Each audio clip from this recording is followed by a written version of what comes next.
Welcome to BCC knowledge hub channel. I doctor M K Ansari फिर से हाजिर हैं। आज हम जो हमारा त्रिभुज का आखिरी पार्ट था पार्ट 3 उसके बारे में डिस्कस करेंगे, जिसमें कि हमारा क्या है area of similar triangle and Pythagoras theorem. हमने पार्ट 2 और पार्ट 1 में क्या देखा था कि पार्ट 1 में था हमारा introduction, similar figure and similarity of triangle. Part 2 में हमने क्या पढ़ा, criteria for similarity of a triangle. आज हम पढ़ने जा रहे हैं area of a similar triangle. जो सिमिलर ट्रायंगल होते हैं उनके एरिया का क्या होता है, और जो बहुत इंपॉर्टेंट थ्योरम है जिसको हम पाइथागोरस थ्योरम कहते हैं उसके बारे में हम डिटेल में जानेंगे और उसको प्रूव करेंगे with the help of similar triangle. चलिए फिर स्टार्ट करते हैं कि पहला हमारे पास क्या है कि समरूप त्रिभुज के क्षेत्रफल मतलब सिमिलर ट्रायंगल जो होते हैं उनके हम एरिया कैसे निकालते हैं। इसमें आप देख सकते हैं कि हमने यह सीखा है कि दो समरूप त्रिभुजों में उनकी संगत भुजाओं के अनुपात एक ही समान होते हैं। जैसे कि आपको याद हो लास्ट टाइम हम लोगों ने क्या किया था, अगर दो त्रिभुज हैं तो उसके जो अनुपात होते थे A B upon A B वाला, अगर आपको याद है तो वो यहाँ पे हम उसी की हेल्प से प्रूव करेंगे कि एरिया हम कैसे निकाल सकते हैं। ठीक है, चलिए यहाँ पे हमको क्या दिया गया है, यहाँ पे हम देखते हैं दो समरूप त्रिभुज के क्षेत्रफलों का अनुपात उनकी संगत भुजाओं के अनुपात के बराबर होता है।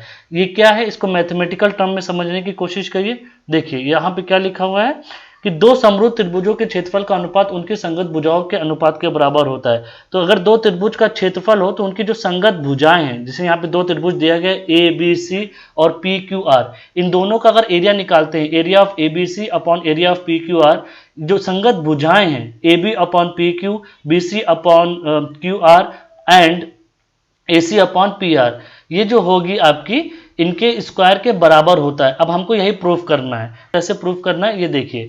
अभी हम इसको प्रूफ करने के लिए ये त्रिभुज जो हमारे पास ये ट्रायंगल दिया है इसमें हम एक परपेंडिकुलर ड्रॉ करेंगे, तो ये एम हो गया। अगर आपको याद होगा जब परपेंडिकुलर ड्रॉ हमने क्यों किया है, क्योंकि जब हम किसी ट्रायंगल का एरिया निकालते हैं तो परपेंडिकुलर होना उसमें जरूरी है। तो आप देखिए यहाँ पे एरिया ए बी सी, ये ए बी सी का एरिया क्या हो गया, हाफ बेस इंटू हाइट, मतलब बेस मतलब आधार इंटू लंब, बेस क्या है B C upon B C into A M, तो ये हो गया पहला वाला। अब इसका एरिया क्या होगा, पी एन होगा इंटू क्यू आर हमारा बेस होना चाहिए, तो ये हो गया दूसरा। अब इन दोनों को हम डिवाइड कर देते हैं तो ये हाफ हाफ कट जाएगा। अब देखिए arc A B C divided by arc P Q R, ये क्या होगा, दोनों से अगर हम ले लें half B C into A M divided by half Q R into P N, यहाँ पे ये कैंसिल हो गया, इसको हम समीकरण 1 मान लेते हैं। अब देखिए हमको क्या क्या दिया गया कि त्रिभुज ए बी एम ये वाला ए बी एम और पी क्यू एन में क्या है, देखिए यहाँ पे आपका ये वाला एंगल ये इसके बराबर है, ठीक है, क्योंकि वो सिमिलर ट्रायंगल की बात कर रहे हैं। और यहाँ एंगल एम ये 90 डिग्री है, ये भी 90 डिग्री, दोनों बराबर है। अगर ये दोनों बराबर हैं तो इससे क्या पता चलता है कि आपको अगर याद होगा हमने थ्योरम बताया था, अगर दो एंगल बराबर हैं इसका मतलब ये जो त्रिभुज है वो सिमिलर है, ठीक है। तो ये समरूप हो गया, सिमिलर हो गया। देखिए एंगल ए बी एम और पी क्यू एन ये हमारा सिमिलर हो गया। अगर ये सिमिलर हो गया तो हम क्या लिख सकते हैं, A M upon P N, okay, is equal to A B upon P Q लिख सकते हैं। देखिए A B upon P Q अगर हम दोनों साइड्स को बराबर करते हैं तो ये हमारा दूसरा पार्ट बन गया। अब देखिए साथ ही ए बी सी और पी क्यू आर भी सिमिलर हैं। आपको याद होगा अगर ये भी सिमिलर हैं जो कि दिया गया है तो इसमें क्या होता है, A B upon P Q जो कि हम आपको पहले ही बता चुके हैं, B C upon Q R is equal to C A और A C upon P R और आर पी, जो भी लिखना चाहें वो लिख सकते हैं। ये 3 समीकरण हो गया।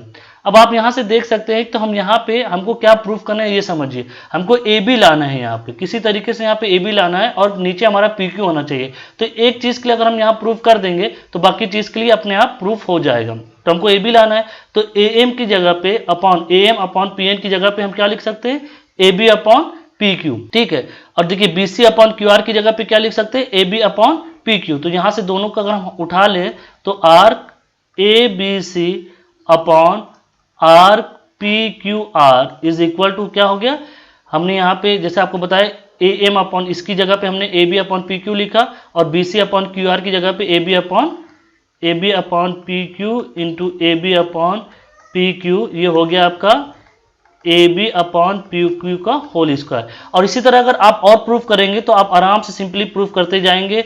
इस भुजा के लिए भी प्रूफ कर सकते हैं और इस भुजा के लिए प्रूफ कर सकते हैं। तो हमारा जो कॉन्सेप्ट था, जो यहाँ पे इन्होंने कहा था कि दो समरूप त्रिभुज के क्षेत्रफल का अनुपात उनकी संगत भुजाओं के अनुपात के बराबर होता है, वर्ग के बराबर होता है, ये हमने प्रूफ कर दिया है। बहुत सिंपल था, इसमें कुछ करना नहीं था आपको।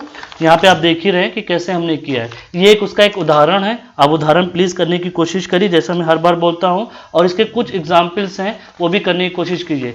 आप ये समझ लीजिए कि हाफ ऑफ द बुक आपकी कंप्लीट होने वाली है। उसके बाद आपको दूसरे सर पढ़ाएंगे, वो दूसरा पार्ट लेके चलेंगे और फिर हम आपको क्या करेंगे, फिर से हम स्टार्ट करेंगे और प्रश्नावली को सॉल्व करेंगे। आपके साथ एक एक क्वेश्चन सॉल्व करेंगे और एक्स्ट्रा भी क्वेश्चन सॉल्व करेंगे आपको, ताकि उसकी हेल्प मिले जब आप 11th में जाए तो वो आपका सारा कॉन्सेप्ट क्लियर हो, ताकि आप अगर जेईई की तैयारी करना चाहे तो आपको कोई दिक्कत ना आए। चलिए, इस चैप्टर को जो लास्ट पार्ट बचा है जिसको हम पाइथागोरस थ्योरम कहते हैं, ये one of the unique theorem है। ये बहुत ही अच्छी थ्योरम है। ये थ्योरम किसके लिए है, सबसे पहले याद रख लिए, ये थ्योरम राइट एंगल ट्रायंगल के लिए होती है। राइट एंगल ट्रायंगल, जिसको हम 90 डिग्री भी बोलते हैं। अगर कोई ट्रायंगल जिसका एक एंगल 90 डिग्री है तो ये थ्योरम उसमें लगती है। ये थ्योरम क्या कहती है कि थ्योरम जो होता है, जो कर्ण पे बना स्क्वायर होता है, कर्ण का स्क्वायर इज इक्वल टू आधार का स्क्वायर प्लस लंब का स्क्वायर।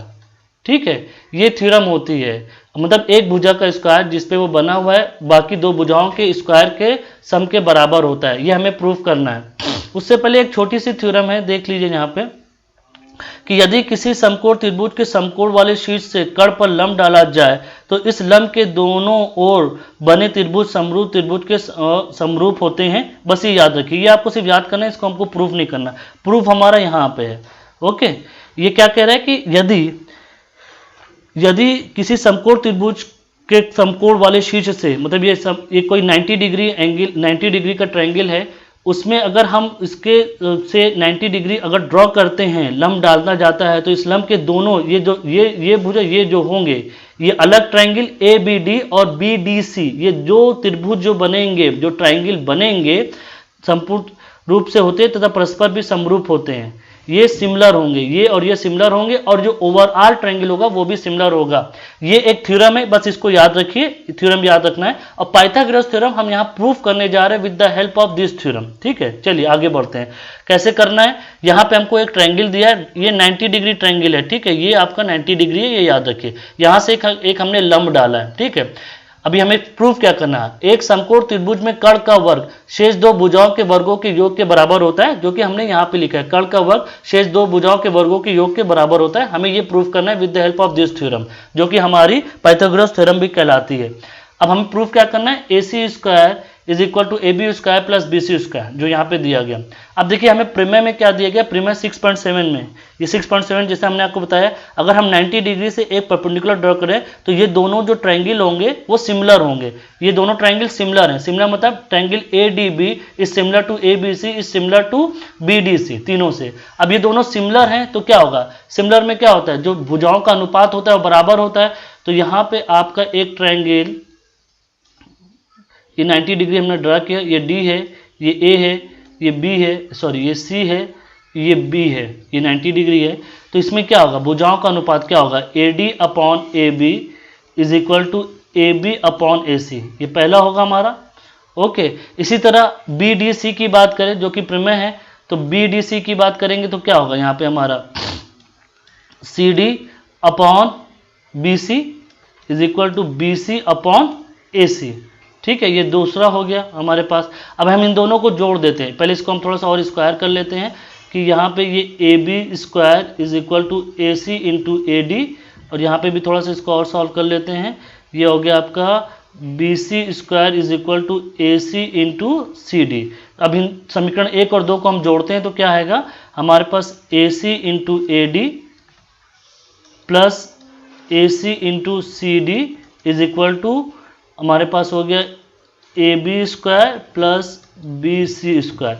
अब यहाँ से हमने ए सी को कॉमन ले लिया, ये हो गया A D plus C D is equal to A B square plus B C square. ठीक है, A B square plus B C square. अब A D plus C D देखिए क्या है, A D plus C D और D C is equal to A C, ये भी A C है, तो A C into A C is equal to A B square plus B C square. तो ये हो गया आपका A C square is equal to A B square plus B C square. ये हमने प्रूव कर दिया, आपने देख लिया कितनी आसानी से हमने इसको प्रूव कर दिया।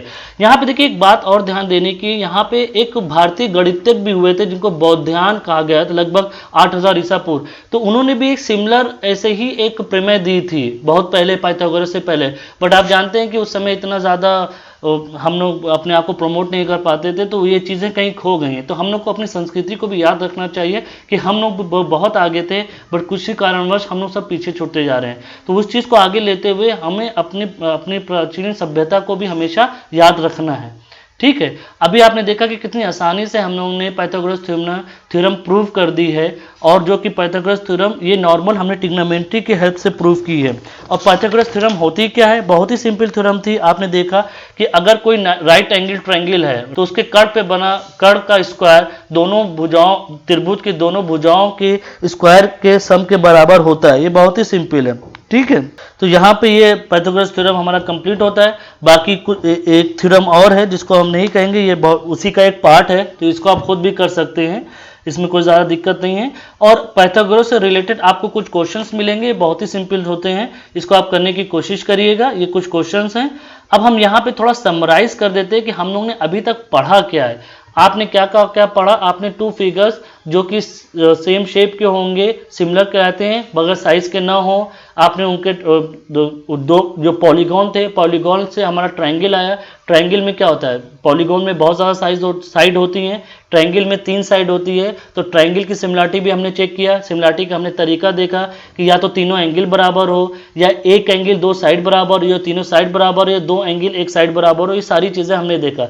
उसके बाद हमने देखा कि पाइथागोरस थ्योरम कैसे प्रूव की जा सकती है। और आप ये याद रखिए, हमारा स्पेशल लेक्चर कल आएगा, उसमें हम आपको दिखाएंगे कि पाइथागोरस थ्योरम ग्राफिकली कैसे प्रूव की जाती है, जैसे कि हम बाकी के अपने लेक्चर्स में बताते रहे हैं। और उसके बाद एक और लेक्चर आएगा, ये मैं क्वेश्चन आपके लिए दे रहा हूं कि ट्रायंगल का area half base into height क्यों होता है, वाई ट्रायंगल का एरिया हाफ क्यों होता है, ये आपके लिए क्वेश्चन है। तो अभी तक के लिए इतना ही। आप अपना ख्याल रखिए, हमसे जुड़े रहिए, चैनल को सब्सक्राइब करिए और इस वीडियो को ज़रूर लाइक कीजिएगा। इससे आपसे कुछ भी जानने को मिला है तो इस वीडियो को ज़रूर अपने दोस्तों से शेयर करिए। Thank you.